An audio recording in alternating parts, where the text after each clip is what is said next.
American community for over 42 years, giving our city just what we need right now. Baltimore's inspiration station, Praise 106.1. From the Big Al studio, Baltimore's #1 accident attorney.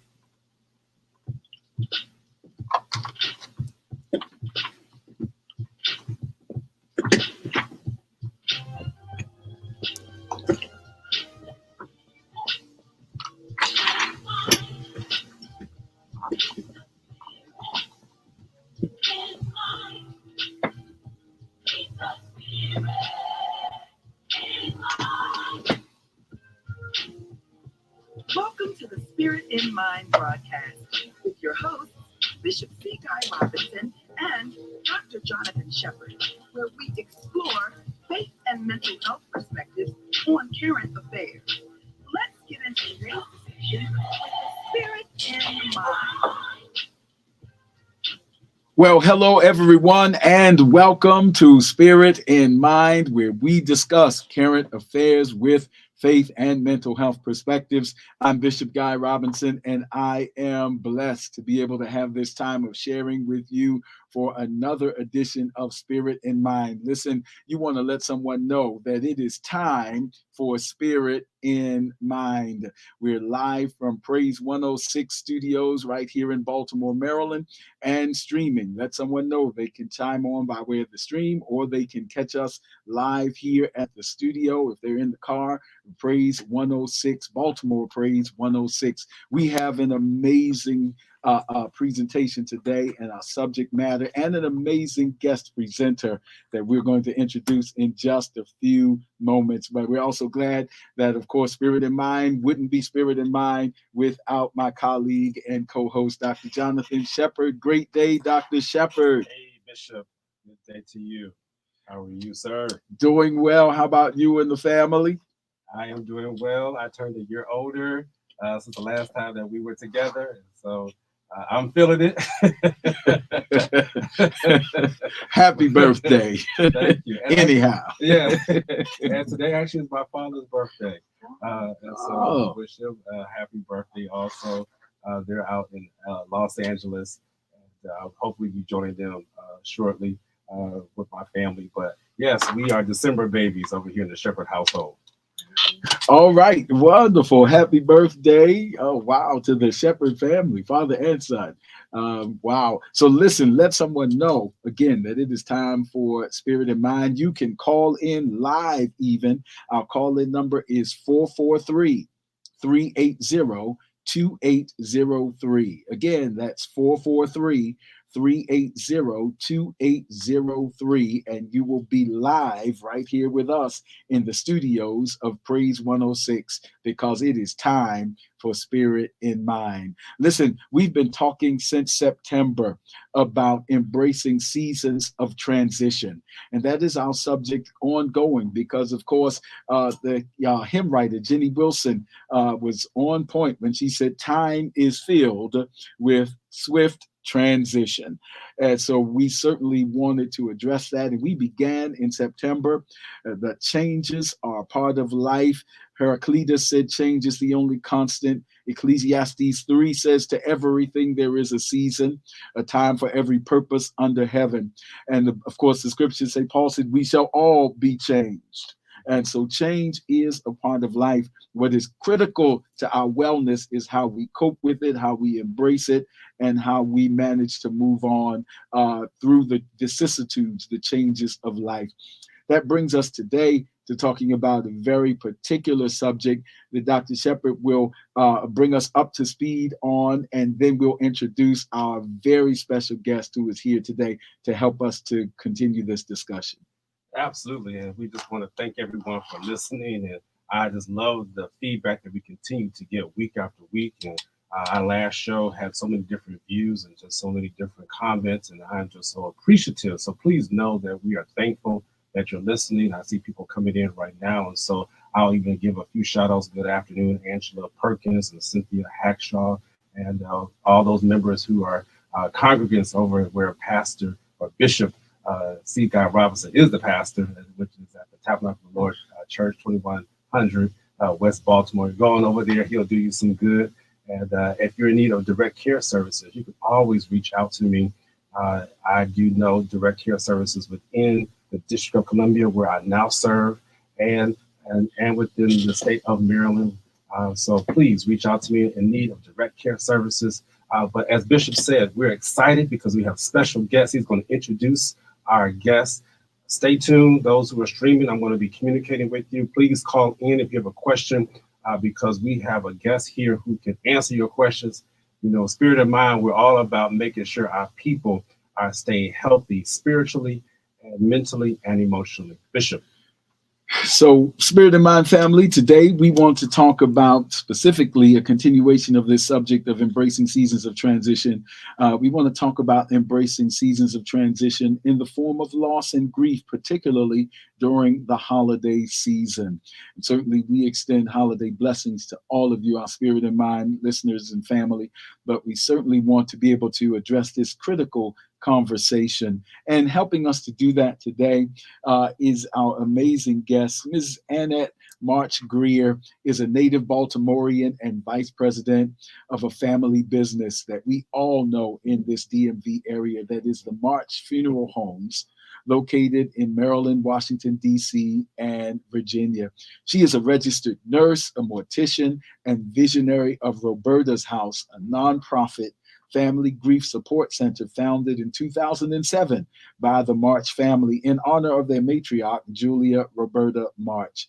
Annette is the president and has led the way for grief education and support for grieving children and families in Baltimore for more than 38 years. Listen, family, Roberta's House conducts grief support programs for individuals of all ages and types of death losses, as well as professional workshops for the community. It is the first bereavement, please hear me here, Roberta's House is the first bereavement center to be founded by African Americans in the United States for the specific purpose of addressing inequities for people of color with grief and mental health resources. That is an amazing assignment, and they are doing it with excellence. I personally will attest to that. And so we're grateful to have Ms. Annette March-Grier here with us. Hello and welcome to Spirit and Mind. Oh, wow. Thank you. Thank you, Bishop Robinson, for that introduction. And I'm really honored to be here also to share what I have learned in my experiences in this topic that you have been discussing for the last couple of months. And this is a very special time of year, and I'm really grateful that you have addressed the transitions with grief and loss during this time, because many, many people are suffering in grief and despair and loneliness right now.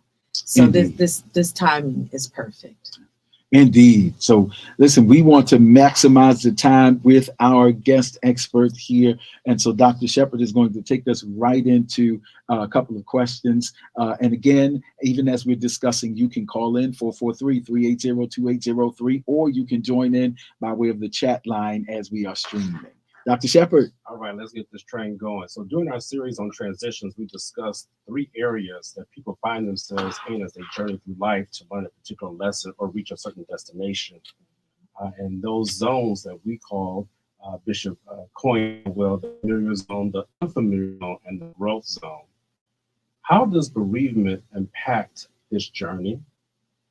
And as you talk about that, maybe you can give us some tools on how to be able to manage bereavement and betrayal during this journey. Good question. Good question. First, let me say that, loss is a part of life. And grief comes in various levels, from small losses to great losses. And each one of them affect us differently. And grief disrupts the familiar. Yes. Right? It disrupts any type of loss, whether it is a loss of a relationship, a loss of a job, a loss of identity, a loss of physical health, a loss of someone very special will disrupt what is familiar to us and take us into the unfamiliar, Yeah. which sometimes is that dark space that we feel regret, we feel despair, we feel sadness, we feel guilt.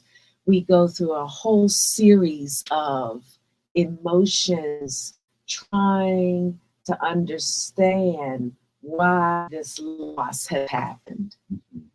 And what's really interesting is that most people will try to avoid this period of darkness, of loss, because it's very painful. Yeah. And what I would recommend for individuals who've experienced a great loss is first we have to acknowledge what has happened as being a real experience and acknowledge that it has impacted our lives or changed our lives or disrupted our lives or shattered our lives, however we want to call it. You know, we as African Americans oftentimes will suppress. We've learned how to suppress very well because that has been our way of coping throughout generations to be able to survive and get through things. And so we have got to learn that we have a right to grieve. We have a right to mourn. We have a right to be angry. We have a right to be sad. We have a right to be alone. We have a right to know. We have a right to mourn, and nobody should take that away from us. And oftentimes family and friends want to take that away from us because they don't like to see us in this transitional period of our lives. Yeah. We are not the same people when we go through these changes. No matter what it is, we're not going to be the same people we were before the change occurred, before this death occurred, before whatever loss that we've experienced, the divorce, whatever it is. We're going through a transitional period here, but people expect us to put on this mask and act like, you know, everything is normal and we're okay. The first thing we need to do is acknowledge that, yes, I'm going through something right now and I should be able to feel. Yeah. Yeah. I think Absolutely. that's also a problem with society today, that we have been hurt so much that we've become numb to our feelings, or we're numbing our feelings from drugs or whatever it is to avoid these feelings. Right. But you know, the only people who don't have feelings are people who are dead. Yeah, indeed. Absolutely. And we have a lot of walking dead people. Wow. Who Wow. have suppressed pain so much that they reject love. Yes. They reject the joys of life. This, you know, the things we can experience, sadness, sometimes even hopelessness, but joy at the same time. Absolutely. And we have to learn to become aware of our emotions and feelings and be okay with that. The second thing that I want to recommend is that the darkness can be a scary place when we're going through these changes. Yes. And we can easily sink into regret so much that it leads us to lose our souls. And this, you know, it can almost be the second death.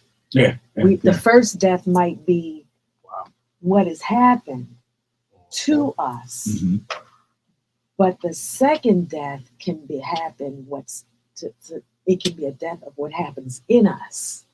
Yes. Yes. And if you all want to share this conversation with me, please do. This is so good. I don't even know where to get in. But there's the potential of a second death here that we really have to be aware of, and that is where we as individuals can really lose hope and get embraced or in so much anger and rage that we begin to destroy the spirit within us.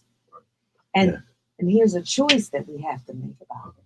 Yeah, go ahead. I was just going to say, well, one of the reasons why we're just listening, because again, your voice is so calming and your presence is just one that allows for people to hear what you're saying. So number one, thank you for Indeed. that. Indeed. Number two, I was just thinking the first time I met you was right after the death of my former pastor's wife in 2017. And I look at how that experience changed me. That experience changed me like any other death. And I've experienced death in my own family. Just some vulnerable, or just being vulnerable right now, I'll just say that. My grandmother, she died around, I think it's December 20th, December 19th or 20th. I remember we had her funeral December 27th, 4 years ago. My grandfather died the day after Thanksgiving. And then I had an aunt and uncle who died a month just before Thanksgiving. And so these times for me have been challenging because I think about them as I go through. But thank you for saying that that they changed me. Mm-hmm. And there's nothing wrong with the change. It's just I have to understand and acknowledge I've been altered. And the issue that I think happens is people don't want to be changed, as you just said, and then what they're altered into. Right. And so thank you for saying that there could be a second death that happens even within us. And yes, Bishop. I just want, there's so much here, but that piece that you even opened up with about being able to acknowledge our emotions, because as you said, suppression is such a constant narrative that we hear, as if the suppression of emotion is equivalent with the possession of strength. And so you have really helped to dismantle that misnomer. And even theologically or spiritually, it's so important to know that if we are to be human is to be emotional. Absolutely. So to suppress our emotions is to really amputate, if you will, our humanity, because we're made in the image of a God who is emotional. Yes. When we read the scriptures, it says the anger of God waxed hot, and this the Lord loves, and that we are the apple of his eye. And so our culture, our larger culture, particularly without getting too much into it, but the Age of Enlightenment kind of taught us, which is a Euro-Western kind of ideology, that the suppression and keeping the stiff upper lip, right.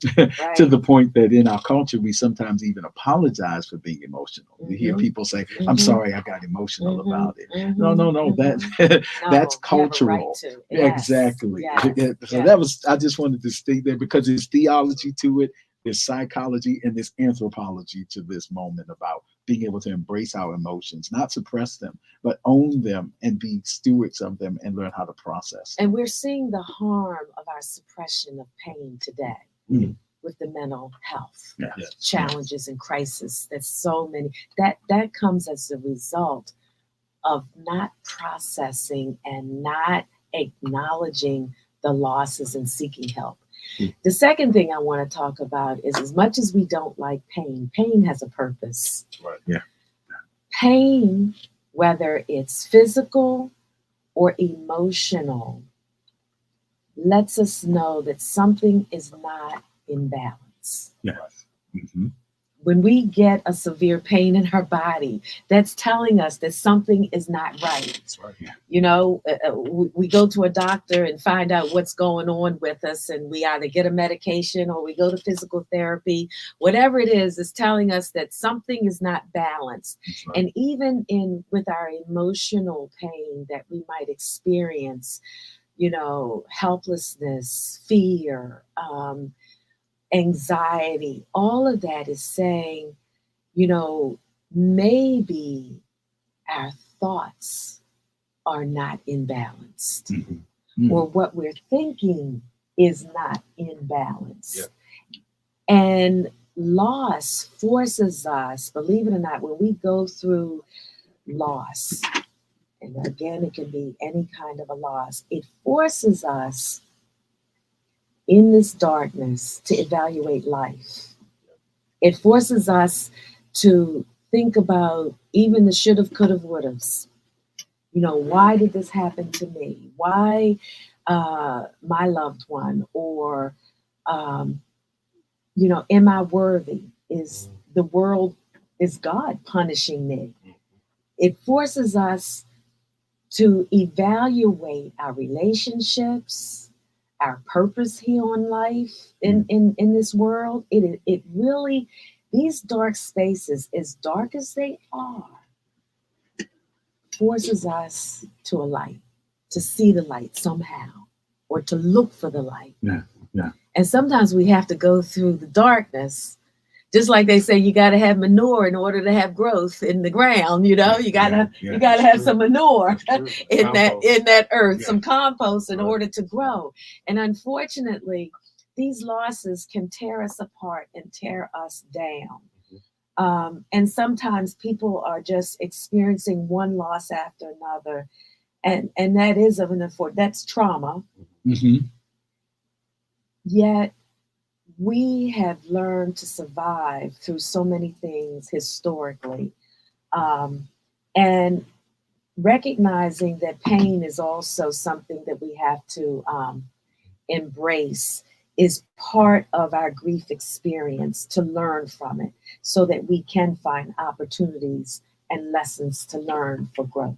So what message would you give to our listening audience as we're preparing for the new year of 2024?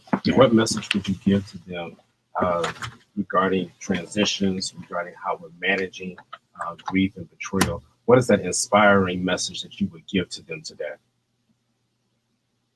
First, as I said before, acknowledge your loss, embrace the pain, recognize that there will be adjustments that you have to make externally. The world around you has to change.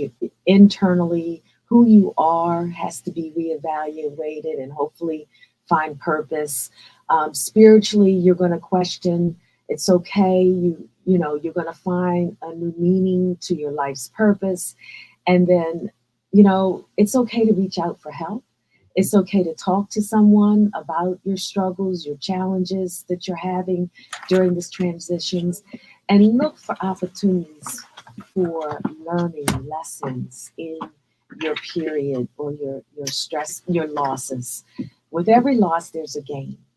As much as we don't want to grow through these experiences, losses bring opportunities for growth. Wow. I know we're in our final moments, but this piece about loss and opportunities for growth. In your work at the Roberta's House, are there any examples you might want to share about ways you found to be helpful, or families that have made turnarounds, or what you found in your research as well as your work? Yes, there's been so many beautiful, and I call them miracles, where people have pushed through. One particular story, and I'm not going to be long, but she was a college student, and she was in college her senior year. Her mother was murdered. Her mother was a bail bondsman and was murdered actually by one of her clients. And it was right around the Christmas holiday. And like most young adults, she had sort of been in a ambiguous relationship with her mom. Young people and parents sometimes are struggling. But when her mom was killed, she really took on a lot of regret and despair. And she went really down that negative spiral because she blamed herself, and she also had to raise a young brother at the same time that was left by her mom. And then her brother was murdered as a young teenager. So she had a therapist. She came through Roberta's House on several times, but she stayed connected with us. And I'm so grateful. And we stayed connected with her. And she really went down a spiral. She had to be admitted to the hospital. She had suicidal ideation. She went through so much, but she kept in touch with us, and we kept in touch with her, and we supported her and we encouraged her. And she was with a group of people in the support groups that really nurtured her through her pain and through her. And today, I want to say that she has graduated from college. She has become a licensed social worker, and she is in the field. Yes, she is in the field of helping others now who have gone through similar losses, and she continued her ministry, her work has evolved from this great loss that she went through.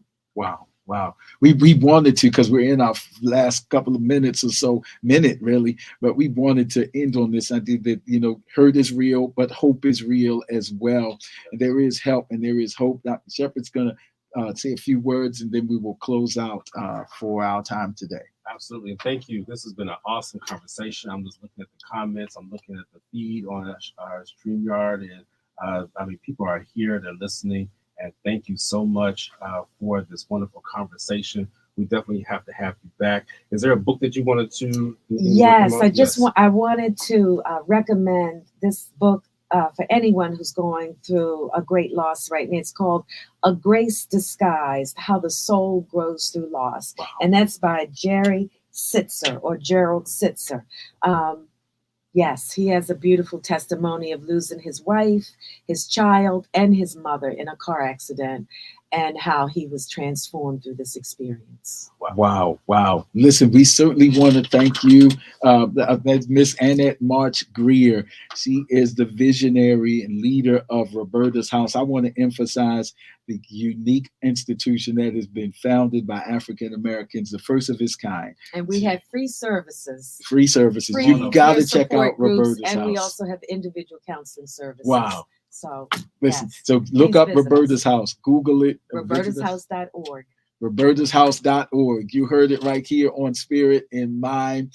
Listen, we want to, of course, extend to you holiday blessings, and please let someone know that we are on the wall. We're not coming down. We're going to keep moving forward to get our people the help that is needed. And by the grace of God, we look forward to seeing you next time right here on Spirit in Mind.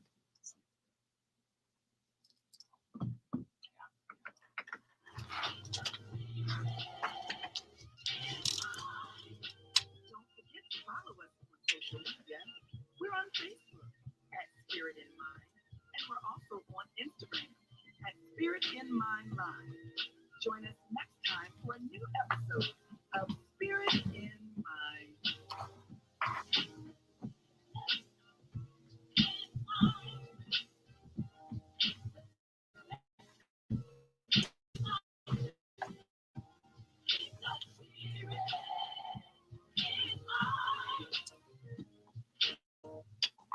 Hi, this is Prince George's County Executive and Democratic